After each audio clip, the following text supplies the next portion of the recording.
All right, folks, we're back with episode 9 with Hack from Widow Lake. Hack is short for, well, nickname or short for Haskell. That's right. Where did you, because when I was a kid, there's a lot of older people with that name. That's an old name. Very old name. Is that from your family? Is like a family name? Because that's rare now. Haskell come from my great-grandfather on my mom's side, and so did the nickname.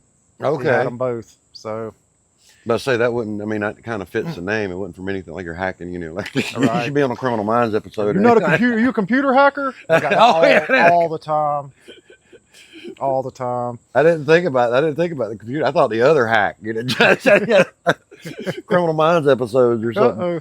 But you're the bass player for Widow Lake, and I learned this when I talked to your wife. You're married to the lead singer. That's right. And you ruined all of anybody that plays bass because found out that you learned bass after you met the girl. You didn't learn bass and get the girl. You like kept everybody's hopes up. And yeah, I know. I had to just dash everybody's hopes. Yeah, there. You pulled the curtain back and seen the wizard, man. It was like, damn it, But did you actually learn bass to go into Widow Lake, or was how did that happen? I did.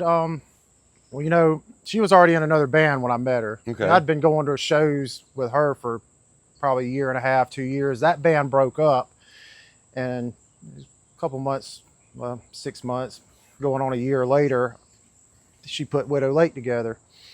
And at that point, they were just rehearsing, getting song lists together. Wasn't gigging out yet. Yeah.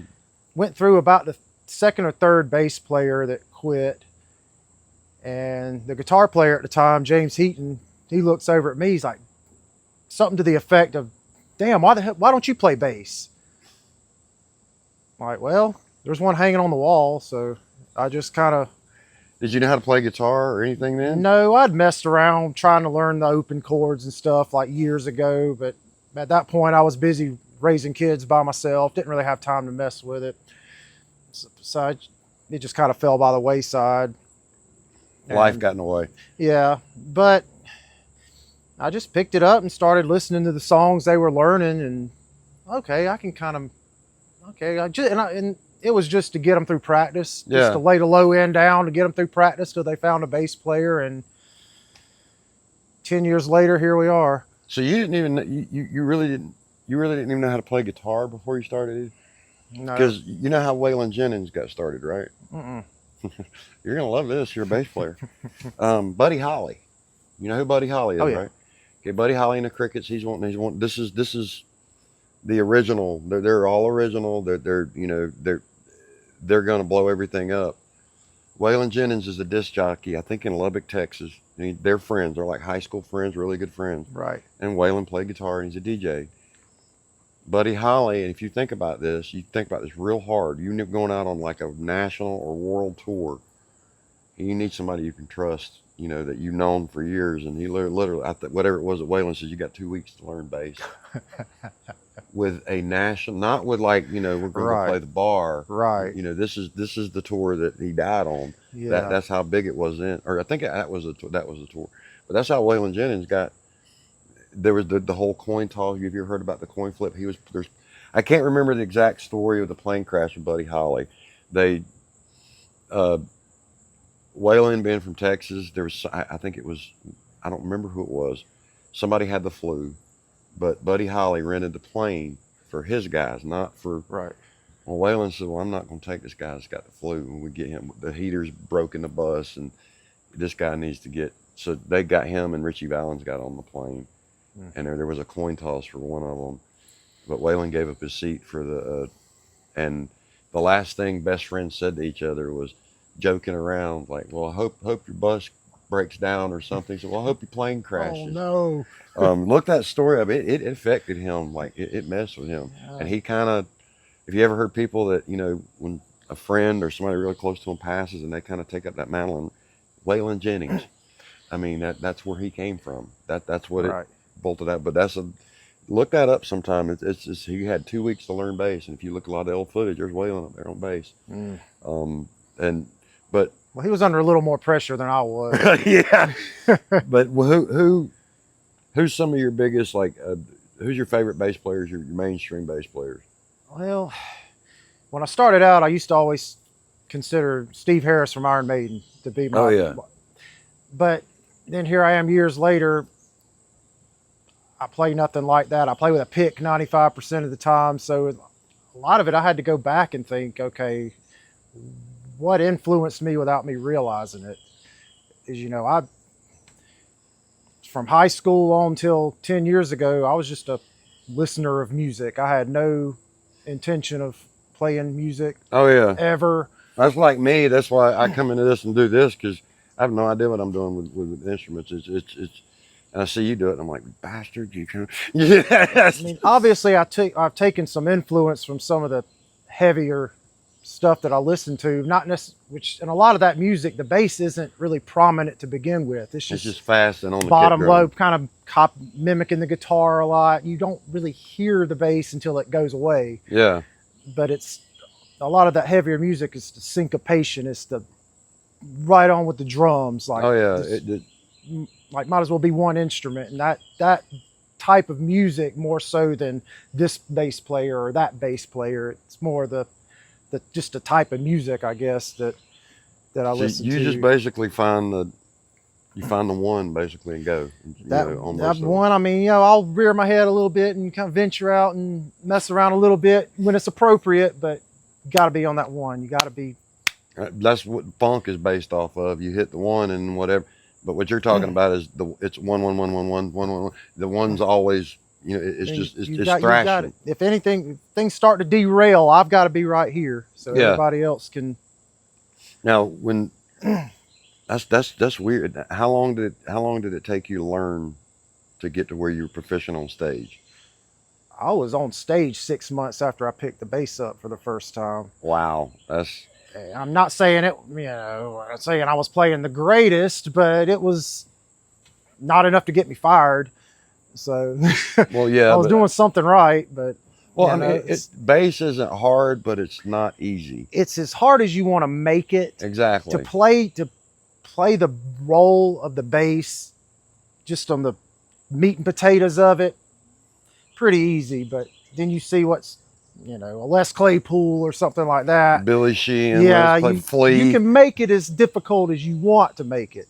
And it's like with tapping, with like Eddie Van Halen's tapping. Once you learn it, I can't do it, but once you learn it, I know this. It's simple. But once you learn that flashier stuff, you've also got to learn when it's appropriate and when it's not. And that's when scales come into play, because you'll know, okay, well, I'm right here.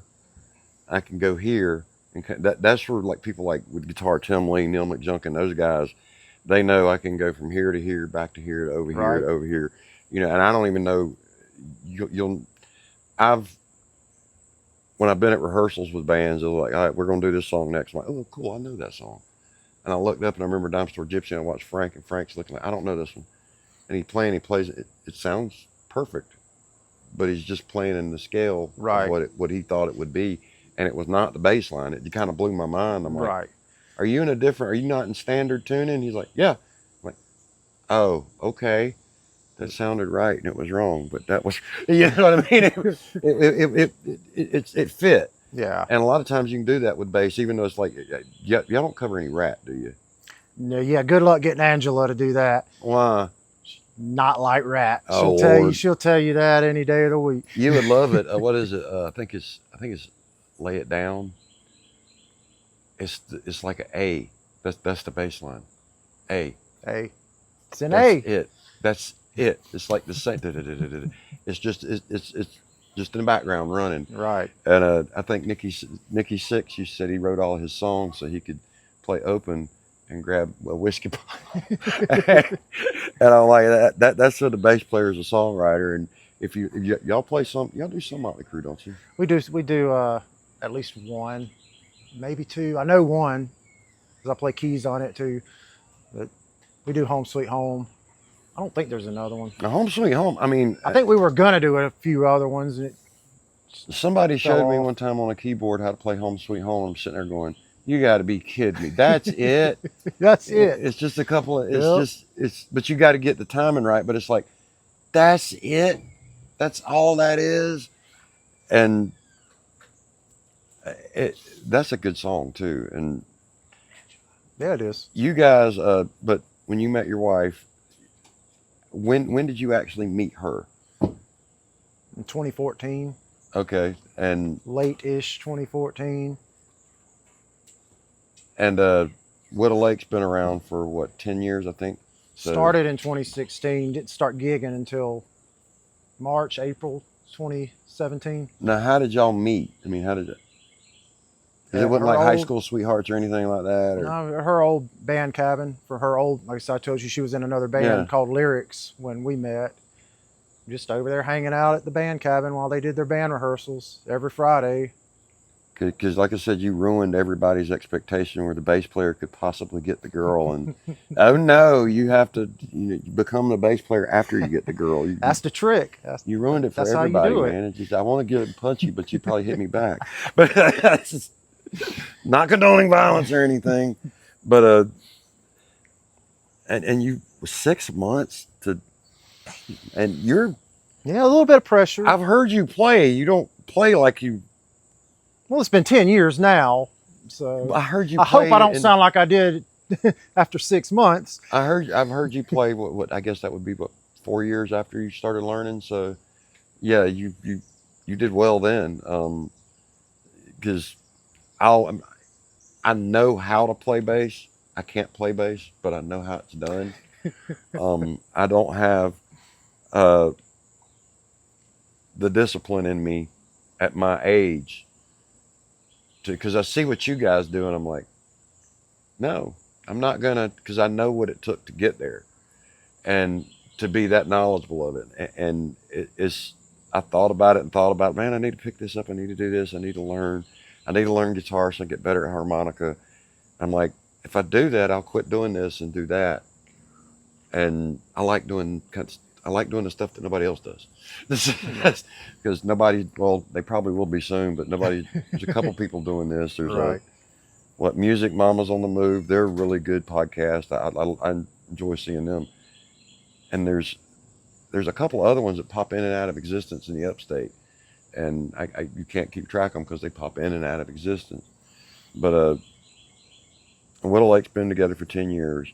And y'all are 4-piece now. You were a 5-piece, and you picked up keys. What songs you play keys on? I know "Home Sweet Home," and there's a Journey song too, I think. There was a White Snake song and a Journey song that I always get the names of them confused. You got "Don't Stop Believing," "Here I Go Again." Now, I always get those two confused, and I don't know why. But just don't get this when you're playing. Just don't get them confused. Well, that's the trick. Which one is that? In the Air, I play a little bit of keys on. Okay. And we do a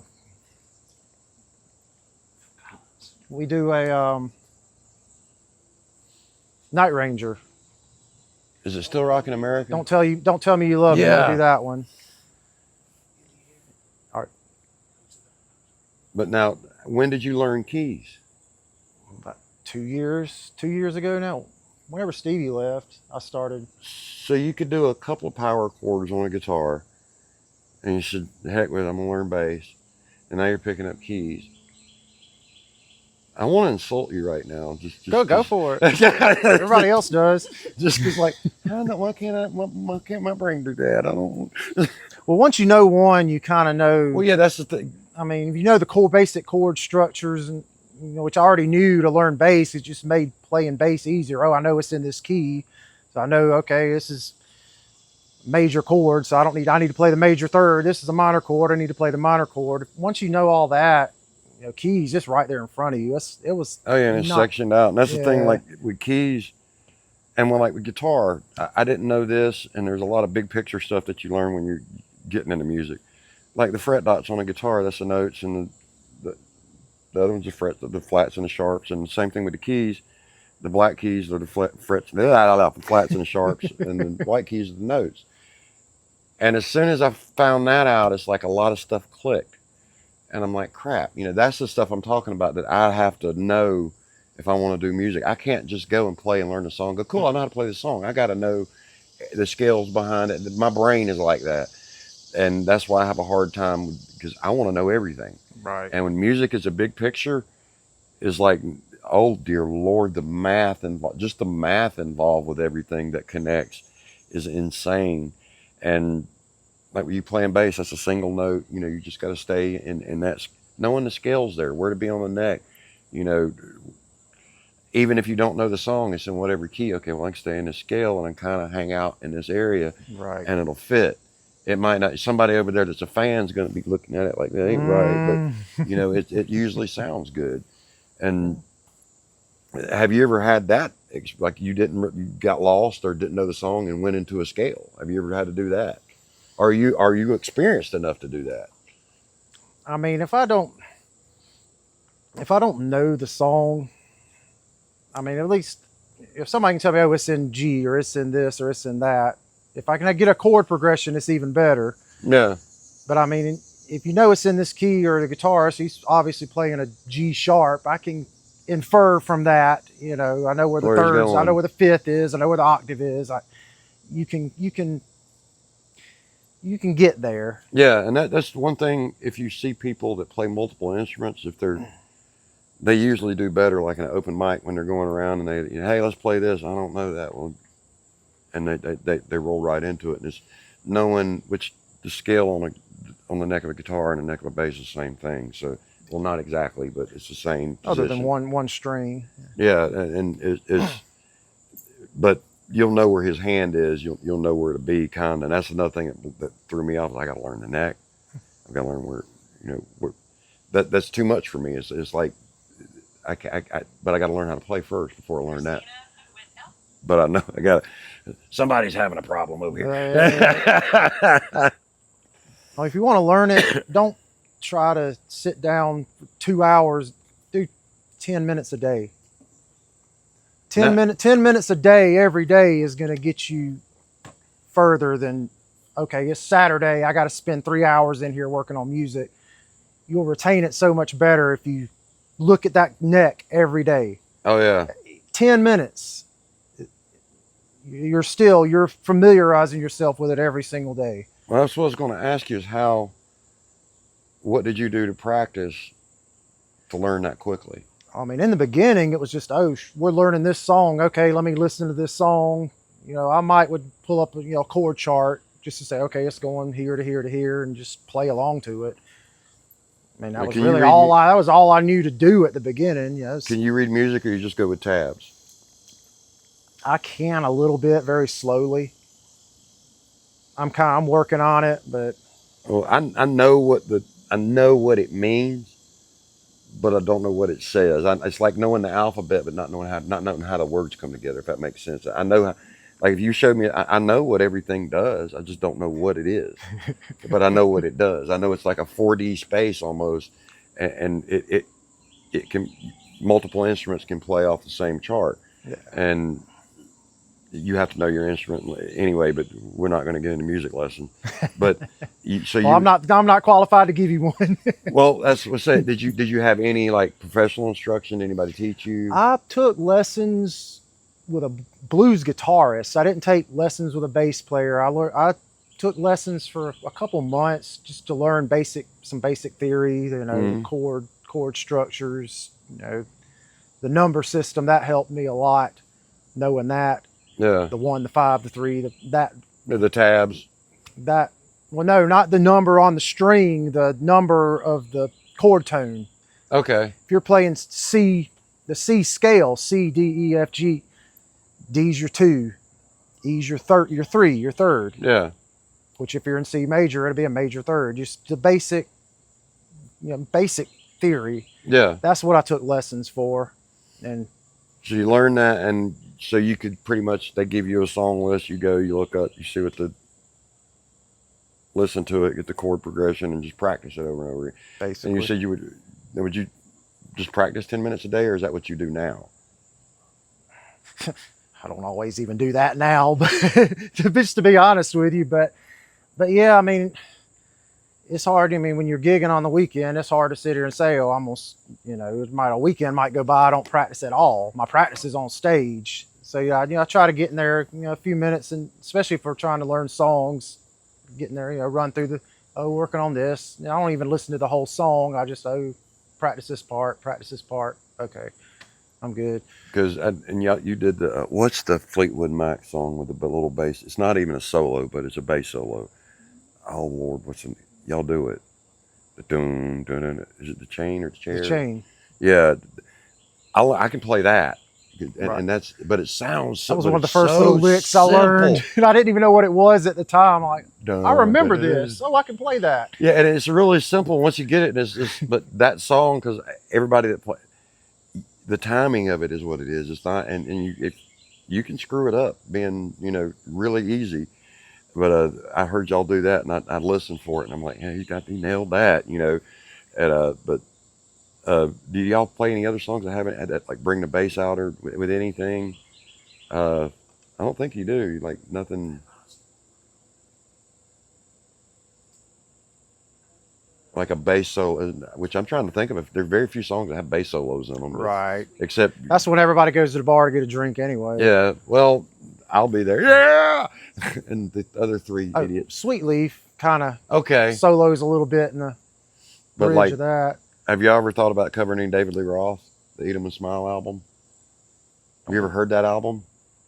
Probably not. It's the one with him with the like Islander looking makeup on, like a cannibal looking thing, like some cape. The Yankee Rose, I know you've heard that song. Probably. Okay.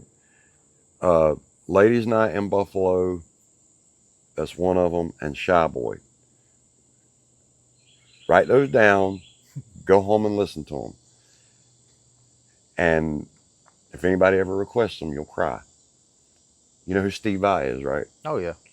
Billy Sheehan follows Steve Vai. Yeah. Steve Vai shows out on that entire album, and Billy Sheehan follows him. Yeah. That's when I seen him in concert in 86, 87 at Greenville when I was a teenager. I just picked up, got a bass from Phil's Music. Gonna play it, gonna be cool. No. Put that thing up because that's on another level. Yeah. That's what I said. Like I'll never. No, nobody can do that. Just like what and God.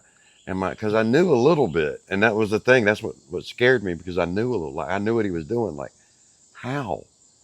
Like why aren't your fingers just flying literally off? I mean and just him up there dancing around, jumping around, and I'm like, because I thought it was just studio tricks on the album, and then I seen it live. I'm like, no, he's playing that.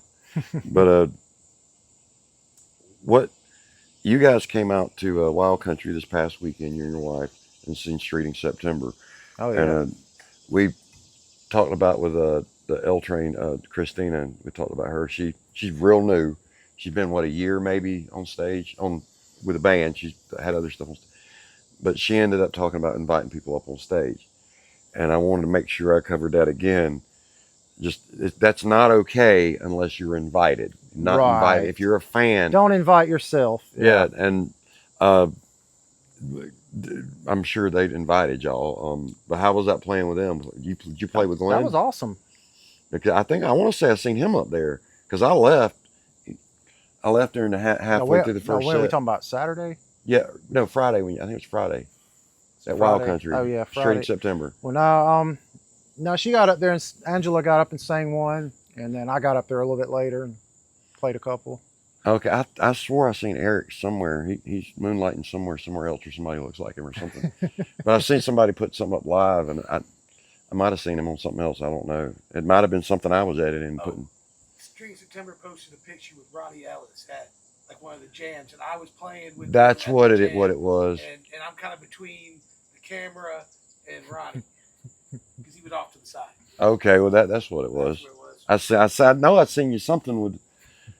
Why did those mesh together in my head? That's what brain injuries do. But how was that playing with Glenn? Well, that was awesome. That was a good time. Better than Eric?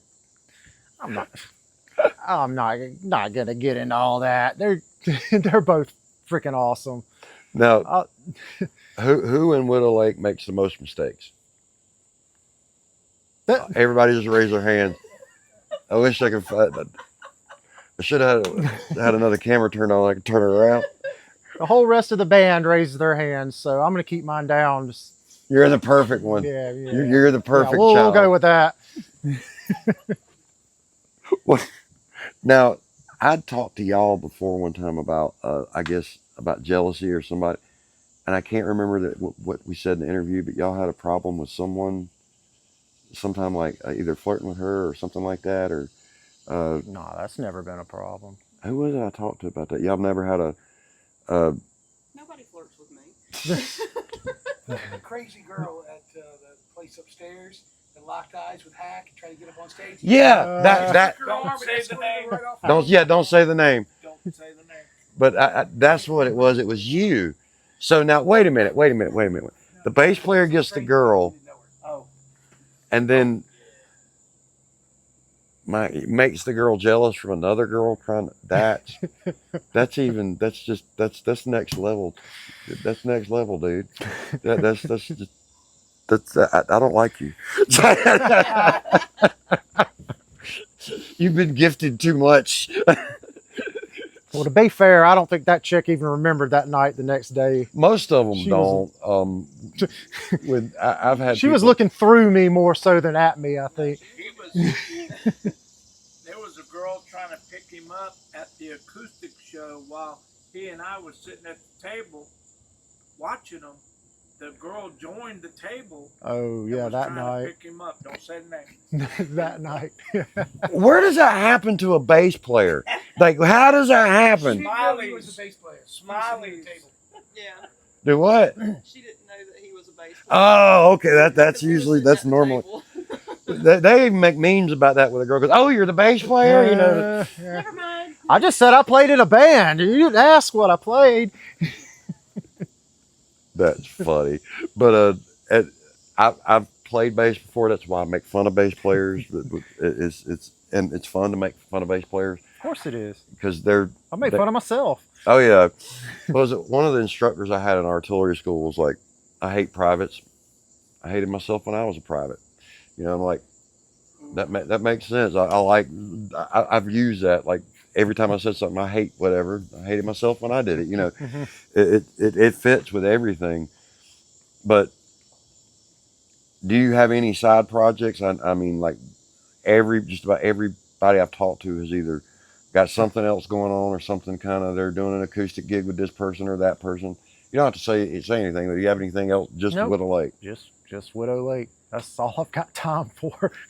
Now, don't say where you work, but what do you do for a living? What's your profession? I cook. Okay. Yeah. Like short order or chef or just. I mean, I cook and then like do everything else in the kitchen that needs to be done and put up trucks and help people get stuff off top shelves and yeah, being the tallest one in the building. I well, I stay busy. restaurant world, that is work, and it's hot, and it's you have to deal with people. I and- don't. Well, I stay in the back, away from all the people. what's the there's a movie, the one that had all the flair, or the one that about waiting, huh? waiting. Yeah, waiting. That there's about waiting tables. Have you ever seen that? I have not. You need to watch. You They need made to. two. The second one's not as good. Oh, I didn't know there was a second one. It's Oh, still waiting. Best wings you ever put in your mouth is made by that man right there. we're gonna have to I test won't argue with that. it. Speaking of wings, you know what you do for a living now. You know who your wife is. You do this really stupid thing. When airplanes go in the air, and they have wheels on them. I just want to make sure you know that they have wheels that come up and they come back down. Yeah. Because sometime during that flight, you jump out of the damn thing Yeah, hopefully. before it lands. Yeah. Which is why. It's fun. Which people ask me the same thing about scuba diving, but I'm like, I can inflate and go up and just scream. You know, I'm super rock scuba. me and you need to talk, by the way. But I scuba.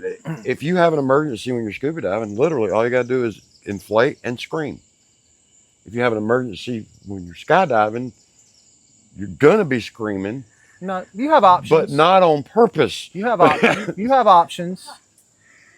Well, if all your gear fails, Well, you yeah, have one option. if you have a reserve malfunction, yeah, you're fighting till you get to the ground, and That's what I was going to ask. Like, if I'm underwater and I've had emergencies underwater, I've got time to think, work through, not panic, work through my problem. But that's one of the reasons why I won't do that, because you're falling. You're Well, trying to do immediate action on something that you don't even know, like it's not even opened, or like what's going. I mean, there's so many, and then it twists up or something. Like I gotta cut this thing off, and then I'm on my wrist. well, you're not. You're just focused. You're not thinking about, oh, what if this goes wrong? You're Oh, trained. I know that. You're trained. You know what to But do. falling, you're through the air. I get part of it. Like if you're attached to an aircraft going through something, and you're in the air falling. I know it's a controlled fall, but it's just that's what freaks me out about it, is if you have a malfunction, you're falling. You're just, they drill the procedures into your Oh. head, so it's like a flow. It's more of a flow state. oh yeah. It's close to being on stage, just a little more of a higher. It's a little bit higher level. Well, it's the same thing with scuba diving. If you have a problem, but worst case scenario, to ditching means inflating and screaming. Right. Because you have to let all your air out as you go up. Every 33 feet or whatever is a different atmosphere, and your lungs expand a little bit. When you open your parachute, even if you got a messed up parachute, you're not falling that fast anymore. Yeah, because you got some things drag do on slow you. down. Okay, how high am I? Okay, I need to cut this piece of junk away, and then you got a reserve. Because And I've And never had to fly a reserve yet, but I know it's probably so coming. have you ever one had a day. malfunction when you're skydiving? Have you ever had a malfunction when you're skydiving? I've had a very sketchy pull one time where I thought about cutting it away, but you test it. Okay, it's flying good. Landed it. Yeah. Now what's the longest time you're up there? Like what's like You're free falling for about a minute if you well, no, go when up. when you pull your chute and you're just sitting there, because that's what the thing is. You're gonna sit there and hang and you're just gonna hang in midair. It's just that's the cool part about it. Right. What's the longest you think you've had a descent? I guess. Probably 5 or 6 minutes under parachute. Okay, and And you can extend that depending on how you fly. well, yeah. You can make it go faster or slower. Now when you I like to just hang out. I just that's what drift around and just take in the view. like all my buddies I scuba dive with, they all want to take off, and I'm like, let's just sit here and watch bubbles. Right. We're breathing underwater. This is cool. You get a lot of guys, they want to do the free fall. That's all they care about. They want to get under canopy as low as they can safely do it, fly that thing to the ground as fast as they can, run in, get. Well, I'm see, like, what's the point of rushing like that? Well, if you do that, and it's like, all right, I'm gonna wait till the last second to pull it, and it don't open. Then you've got less time. Yeah, exactly. You've got less time to deal with problems. You're about to be a mortician's problem most likely. But people have survived coming out of that. It's rare, but what was it? The old King of the Hill TV show where Peggy fell and she broke every bone in her body or something like that. Well, there was some woman that fell the whole 14,000 feet, never got a parachute over, and survived somehow. There's an actual a plane crash where she got stuck in the back of the tail, and it was somewhere in Brazil or something, and like a 14,000, like a crazy drop, and she comes out of the jungle a couple of weeks later. Not only did she make it through that, she made it through I think it was the Amazon, which but the one I was going to ask you to connect skydiving with music, and we'll get on to the fun question, and that's part of it, is I don't know what you call it in music, but it's in the military, it's called immediate action. Tap, rack, bang, sports, I can't remember the other one, but a pop, pull, observe, pull, which just little things you run through when you have a jam or malfunction on a weapon. And when certain things are very fast and happening, you learn that stuff. That's what I was asking. And does that give you an advantage on stage when you have because we're about to get into those questions. I'm going to ask you about what the malfunction was in a few minutes if you had one. But if you have string breaks, something happens with him, your wife at the Harley show, they were trying to fix a banner or something. I looked, I'm like, I have something to fix that right. I guess quick thinking, does that Do you notice that in yourself? You kind of you can solve problems. People are trying to, not saying she had a problem with it, Right. or trying to fix. It was just she needed a couple more clamps, and it was just. I mean, if it's something you've never thought about before, well, no, you still got to stop and think about it. But if it's a situation you're familiar with, yeah, I mean, it helps. I mean, it just being focused. I guess what's next? What's next? What's next? Okay, this isn't working, so let's try this. The wisest words I've ever heard from anybody in the military, and it come from a senior chief, Navy SEAL. This guy, Tony Efrati, because when you mention people like that, if you don't drop a name so you can Google it, make sure they're real. But he had 3 phrases, and I'm trying to figure out how, and you can adjust these over to music. But where am I? What's the condition of my weapon? And what am I going to do if I get hit right now? If you always stick those 3 things, you'll make it through anything. And the thing of it is, like on music, where am I? Where are you in the song? What's the condition of your instrument? You know, is this string starting to, you know, just kind of a quick check. Is there a static or anything? And what am I going to do if this string breaks right now, or if my strap lock comes off, or if I drop the mic? If you can run that in the back of your head, one day, one of those scenarios, trust me, one day something's going to happen, and you're going to be like that, and everybody go, man, you got on it. Well, yeah, because because you're thinking about it constantly. You've thought about it 400 times before. If you just go back and watch it, just transfer those 3 things over to while you're playing on stage, just in the back of your head. We used to do this at the jail. I trained people in it. I called it the what if game. It was almost the same thing. I tell them, when you're on a round, what if this door opens? What if this guy falls out? What if somebody has a heart attack right in front? Where's the AED at? Where's the? I drill them like that, and it's a what if game, and that's pretty much. When he told me that, and I'm like, I've been training people to do that, but I never had words to. I just called it what if. What if this happened? And run through everything that, you know, any scenario, and when it happens, you'll be ready for it. But then we'll move on to the fun question. What would you be doing in a different, if the Marvel universe, whatever, the multiverse is real, you went back and you 2 months ago when you learned music, you know, but you didn't, when you were at her band practice, you just, something told you don't play bass, don't get into music. What would you be doing? Because you're kind of late in life getting into music. So this is a weird one for you. Yeah, I don't really have the You're music. weird. I don't have the musical history that pretty much everybody around me does, you know. But here's a way to ask that. Do you think you 2 guys would be together if you didn't learn how to play bass? Oh yeah. Music. Okay. Oh yeah. No, that wasn't. Yeah, I wouldn't. The thing about when I started learning bass, I had also just lost my mom. I basically, So you had something to focus that on. got my mind kind of back right after that. I basically picked it up almost right after. It just happened to work out that way, and it gave me something to focus on instead of that wasn't all that. And that works. I mean, it really does. That works. That helps you work through trauma. I mean, I'm sure my self-destructive behaviors would have probably got a little worse before they got better. But now I got a zone. What hobby do you think? I guess it would be skydiving. Yeah, maybe. I would like to think that, but.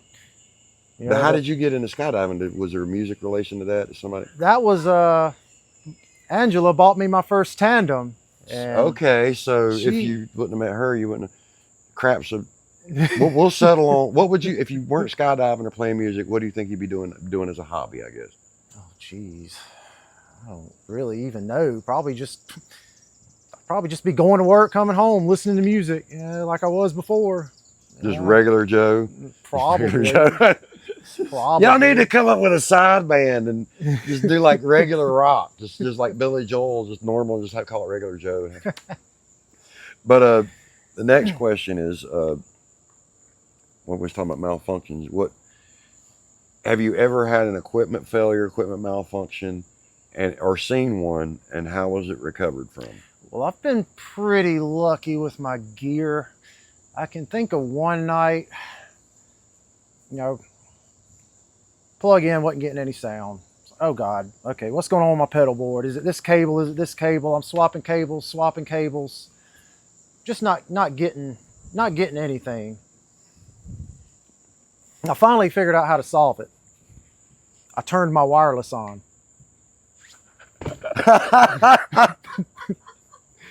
All of a sudden, I have sound. Got the car. Ain't got no gas in it. Turn the power on. I can hear Carl, the sling blade guy. Oh my God. Ain't got no gas. Got the power on. That's what your episode title is going to be. No power. Or more power. Turn the damn thing on. Yeah, just start the just turn it on. Just turn it on. Just turn it. No, that's 5. If you ever. Oh my God. That's. I ain't gonna say who I it haven't is. had any real problems. I've never broke a string. Well, you're playing bass. I know people that have. I hear and I so have. many people tell me they have, and I'm like, the way I dig in pretty heavy. I think that's part of why I switched to a pick, because I'm like, I'm not getting the sound I want out of this. Well, I mean, there's a drill for you that you could run. I mean, in most likelihood, a bass string's not going to break, but they do. They The bottom two. supposedly do. Probably I broke a bottom one, but you got to be crazy with it. I break picks all the time, but I've never broke Now I broke a pick on stage with Streeting September Friday night. have you ever practiced trying to anything that you would have on the bottom string to stay up in that scale and just in case something goes wrong? Oh, I mean, yeah, I could find the E up here. What I could get by in a pinch. I always have a spare bass. It's not always ready to go, but I could play with 3 That's another thing. strings. Is very few bass players that have a couple that well, I mean, they do have a couple. They don't bring them. I'd be okay till we went on break. Grab my other bass. Bass player comes in with one case and one stand, and usually a stack that's the size of 2 human beings, and it's going to melt your face off all night. And it's if you ever get a chance to go see Johnny Bedford ever play, he's got a huge stack, but he carry that. he blends in though. You can barely tell he's there. He's like he's one of the most perfect bass players, because like you have to listen for him, but you hear him, but Right. you have to. He's amazing. He's just older guy that knows what he's doing and just lays back. Have you played with him? Yeah. But he's I love that dude. But we'll get on to the next one. Fantasy band question. You can't. Everybody knows this. Well, y'all do, because y'all sit back there and watch me ask your bandmates this. But build a fantasy band of upstate artists, nobody famous and nobody in your band. Okay, well, I was thinking today I was going to do something a little bit different on this one. And I always feel like I'm not basing it on, this one's the best at this, or Oh no, this is who you can play with or who you want to go see. This is more for fun. And this is just, I stuff. think it would be a cool band. I'd probably go with Edgar on bass. Edgar Benet from Night Owls. I just seen that pop up on something. I don't know if I follow them yet or not. I haven't worked with them, but I have seen them in the Upstate, the Night Owls. I have heard of them, but I didn't know who's who. I hadn't heard them yet. Yeah, I hadn't heard him in a while, but they're good. He's really good.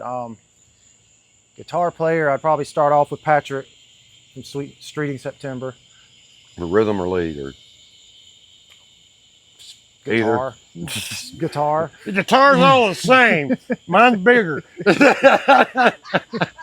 Sorry. Drums, I'm gonna go Ryan Goodson. Okay.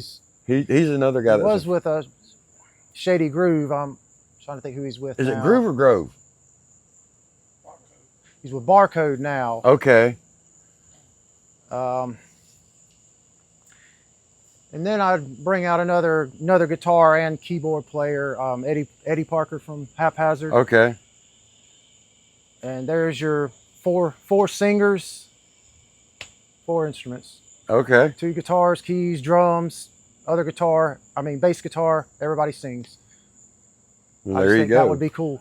I mean, but if we'll get closed up here in a second. But if you could look at the camera and pretty much just say who you are, Widow Lake's social medias, and that's pretty much it.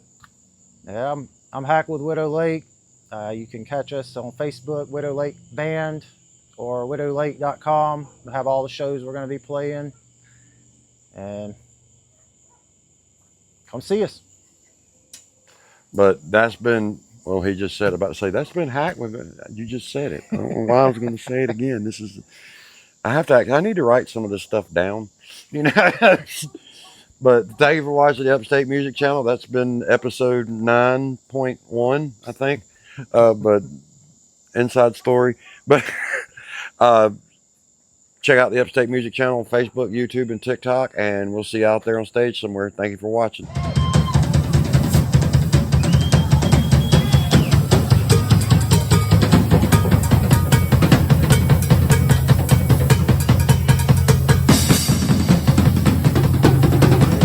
South Carolina and Greenville, we have the top-notch musicians, man. It's awesome to see the variety that we have around here and the way things kick. Last night, I'm tired. But keep it rocking, Greenville. We'll see you.